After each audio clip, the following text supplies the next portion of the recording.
तो बच्चों यह है पहला क्वेश्चन जनवरी 7 को शिफ्ट 1 के फिजिक्स के पेपर का जेई मेंस का। एक बार पढ़ते हैं इसको। Polarizer analyzer set is adjusted such that the intensity of light coming out of the analyzer is just 10% of the original intensity। तो देखिए पोलराइजर का जो क्वेश्चन होता है उसमें हम कैसे डिसाइड करते हैं कि इंटेंसिटी कितनी होगी। आप मैलूज लॉ लगा सकते हो।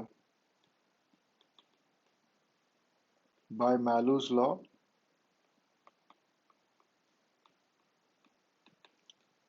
intensity coming out I is equal to original intensity into cos square theta। ये थीटा क्या है? ये पोलराइजर एनालाइजर के बीच का एंगल है। ठीक है। और ये बोल रहे हैं कि intensity of light coming out of the analyser is just 10% of the original intensity. Question में देखिए लिखा हुआ है। ठीक है, इसका मतलब क्या है? इसका मतलब है मेरा आई जो है वो सिर्फ 10% of original intensity I naught है। 10% को लिखने का दूसरा तरीका क्या है? I equal to 0.1 times I naught, ऐसे मैं लिख सकता हूँ। तो आगे मैं क्या लिखूंगा? आई को रिप्लेस कर दिया इधर। 0.1 I naught is equal to I naught cos square theta. इसको देख लो एक बार। आई की वैल्यू पता है आई नॉट के टर्म्स में। अब हम इससे थीटा निकाल लेंगे तो आई नॉट कैंसल। तो बचा क्या? Cos square theta is equal to 0.1 या फिर cos theta is equal to root of 0.1। Root of 0.1 निकालने के लिए हमारे पास कैलकुलेटर तो होगा नहीं, तो हम क्या करेंगे? 1/√10 बोल देंगे।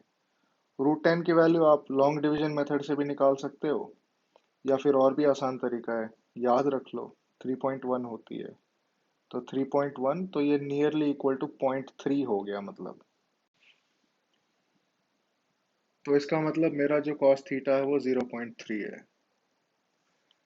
अब वो पूछ रहा है कि मैं कितने एंगल से इसको रोटेट करूं फर्दर कि भाई आउटपुट इंटेंसिटी जीरो हो जाए। ठीक है, तो आउटपुट इंटेंसिटी जीरो होने के लिए हम क्या करेंगे? Output intensity will be zero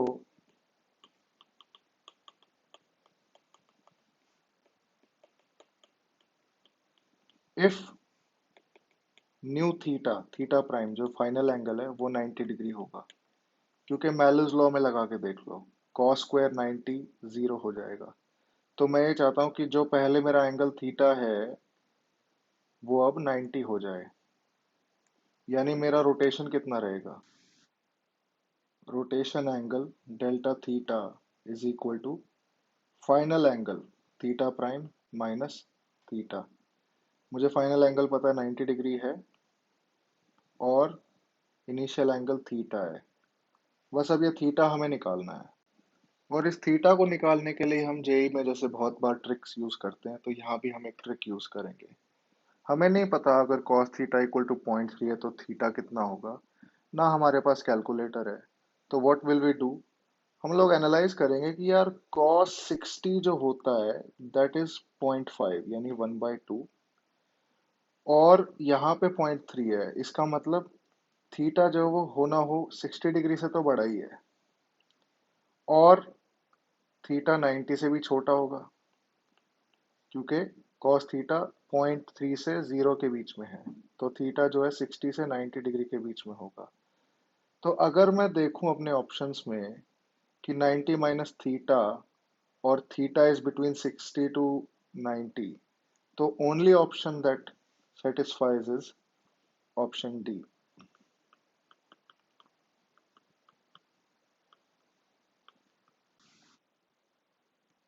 मतलब ना जानते हुए मुझे आइडिया हो गया कि माई थीटा इज अराउंड 70 डिग्रीज।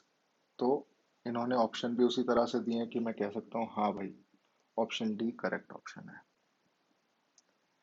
तो आगे चलते हैं। तो नेक्स्ट क्वेश्चन पूछ रहा है कि which of the following gives reversible operation. इन्होंने लॉजिक गेट्स बना रखे हैं, ठीक है। अब एक बात समझने की है कि रिवर्सिबल ऑपरेशन वैसे किसी बुक में डायरेक्टली बहुत मुश्किल से मिलेगा ये टर्म आपको, और कहीं पे पढ़ाया भी बहुत रेयरली जाता है ऐसा कुछ। तो कभी कभी जेई में ऐसे क्वेश्चंस आ जाते हैं जहाँ पे रेयरली पढ़ाने जाने वाली चीज भी पूछ ली जाए, बट फिर भी हम देखते हैं रिवर्सिबल ऑपरेशन का क्या मतलब है। रिवर्सिबल ऑपरेशन का मतलब होता है कि you can find the input from the output. यानी आपको आउटपुट दे दिया और आप बता सकते हो कि इनपुट में क्या था। तो समझने की बात यह है कि जितने लॉजिक गेट्स हम पढ़ते हैं उसमें नॉट गेट ही ऐसा गेट है जो ये चीज सेटिस्फाई करता है। कैसे? ये मेरा नॉट गेट है, ठीक है, और मुझे पता है अगर मेरा output, if output is 1 then my input must be 0, and if output is 0 then my input must be 1। तो मतलब पूरी तरह से आप बता सकते हो आउटपुट देख के कि इनपुट क्या है। किसी भी दूसरे गेट में आप देख लो, चाहे आप और गेट देख लो, और गेट में आपको अगर इस तरह से दो इनपुट दिए हुए हैं और आउटपुट 1 या फिर 0 है, तो आप कह ही नहीं सकते कि इनपुट में क्या था। अगर आउटपुट 1 है तो इनपुट में 1 या 0, या फिर 0 1 या 1 1, कुछ भी आ सकता था। हाँ, अगर आउटपुट 0 है तो वी कैन से कि दोनों तरफ 0 0 आया है, बट वन आउटपुट के लिए सारे इनपुट नहीं बता पा रहा है, ठीक है। तो हमारे लेवल पे हमारे लिए समझना इतना काफ़ी है कि हम जितने भी गेट पढ़ रहे हैं, हमारे सिलेबस में जितने भी गेट हैं, उसमें से not gate is a reversible operation, ठीक है। तो अब सवाल है कि इनमें से कौन सा नॉट गेट है। तो आप देख सकते हो ये एक नैंड गेट है ए, और बी में आपको मिलेगा नॉर गेट, और डी में आपको मिला हुआ है और गेट, और ये जो सी है यही एक ऑप्शन बचता है, और ये नॉट गेट ही है।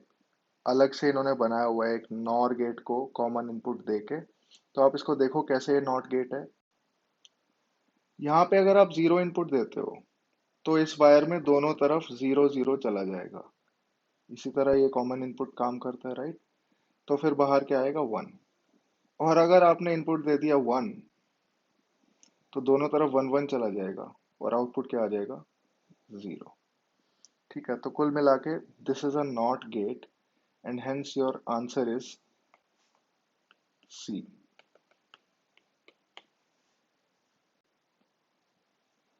Right, let's move on.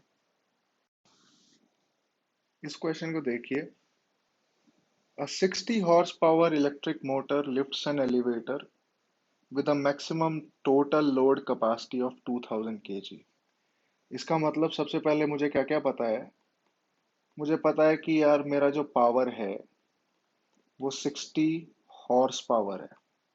HP मतलब हॉर्स पावर, और इसको कन्वर्ट भी कर सकते हो, क्योंकि एक हॉर्स पावर में 746 वॉट्स होते हैं।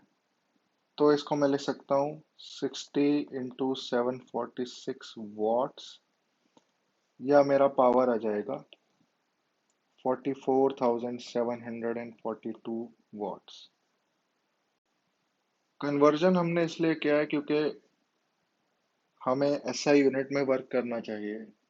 अगर हम अलग अलग यूनिट्स पकड़ेंगे, अलग अलग स्टैंडर्ड यूनिट्स के, तो हमारा आंसर गड़बड़ आएगा। तो एक कंसिस्टेंट सिस्टम ऑफ यूनिट्स में काम करना ज़रूरी है सही आंसर लाने के लिए। इसलिए हमने हॉर्स पावर को वॉट में कन्वर्ट कर दिया। कन्वर्जन फैक्टर क्वेश्चन में भी आपको दे रखा है, यहाँ पे आप देख सकते हो। तो आगे बढ़ते हैं। अब वो कह रहा है कि maximum load capacity of 2000 kg, यानी कि आपके एलिवेटर में, एलिवेटर को मिला के टोटल मास ज्यादा से ज्यादा 2000 केजी हो सकता है। आगे बोल रहा है if the frictional force on the elevator is 4000 newton. तो फ्रिक्शन कितना दिया हुआ है? 4000 newton. Speed of the elevator at full load is close to. तो एलिवेटर की स्पीड पूछ रहा है, ठीक है। तो कैसे करेंगे, एक बार एफपीडी बना के देख लेते हैं। ये मेरा एलिवेटर है, इस पे इन्होंने फुल लोड बोला है तो मैं पूरे 2000 किलो, यानी एम जी, M 2000 और G 10, तो मेरे पास 20,000 न्यूटन नीचे फोर्स है। और मेरा एलिवेटर वो बोल रहे लिफ्ट्स, लिफ्ट्स का मतलब ऊपर की तरफ जा रहा है, उसकी स्पीड हम अज्यूम कर लेते हैं v, यही हमें फाइंड भी करनी है। और इसको ऊपर मूव कराने के लिए रिस्पॉन्सिबल है टेंशन फोर्स, जिसको मैंने T बोल दिया। इसके अलावा एक फ्रिक्शन फोर्स भी इन्होंने मेंशन किया हुआ है, तो फ्रिक्शन की डायरेक्शन अपोजिट टू मोशन होती है। तो ये फ्रिक्शन फोर्स हमारा कितना है? According to the question friction is 4000 newton. अब इस क्वेश्चन को सॉल्व करने के लिए हमें v को कांस्टेंट मानना पड़ेगा।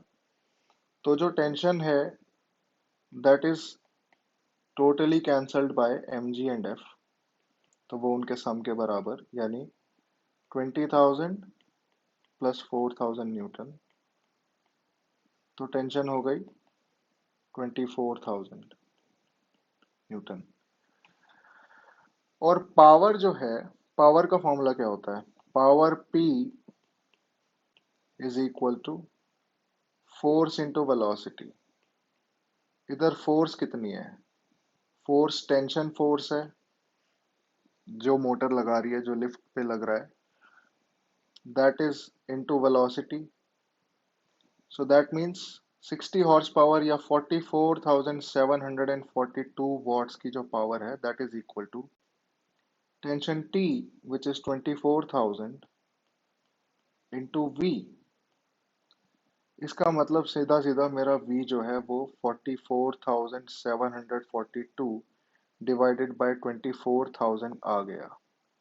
अगर आप इसको रफली भी सॉल्व करते हो तो 2 से थोड़ा कम है, तो इसका आंसर है रफली 1.9 मीटर पर सेकेंड। तो फाइनल आंसर इज डी,